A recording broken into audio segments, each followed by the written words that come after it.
مهزلة بكل المقاييس.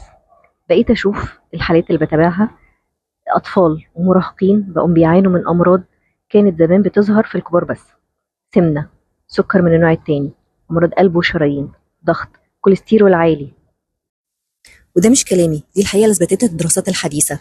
تقرير من اليونيسف سنة 2024، يعني دراسة حديثة، قال إن لأول مرة في التاريخ عدد الأطفال اللي بيعانوا من السمنة بقى أكبر بكتير جدا من الأطفال اللي بيعانوا من نقص التغذية اللي بيؤدي للنحافة أو نزول الوزن.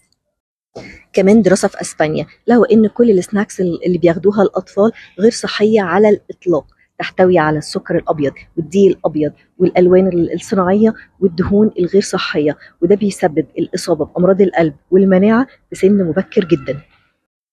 حتى عندنا في مصر اتعملت دراسة على الأطفال من سن 5 ل10 سنين، وضحت إن نسبة السمنة وتسوس الأسنان زادت بشكل مقلق جدا في الأطفال بسبب العادات الغذائية الخاطئة وقلة الحركة.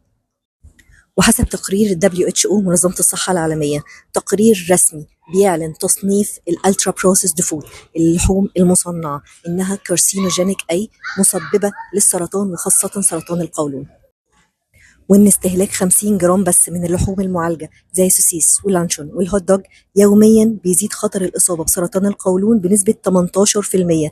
الأرقام مرعبة يا جماعة. عشان كده أنا فكرت أعمل الصفحة دي، والحقيقة هي مبادرة أكتر من هي صفحة. Children without cancer، أطفال بدون سرطان. مش لازم نسيبهم لحد ما يجيلهم السرطان ويملوا المستشفيات ونرجع نقول لهم تاكلوا إيه ما تاكلوش إيه.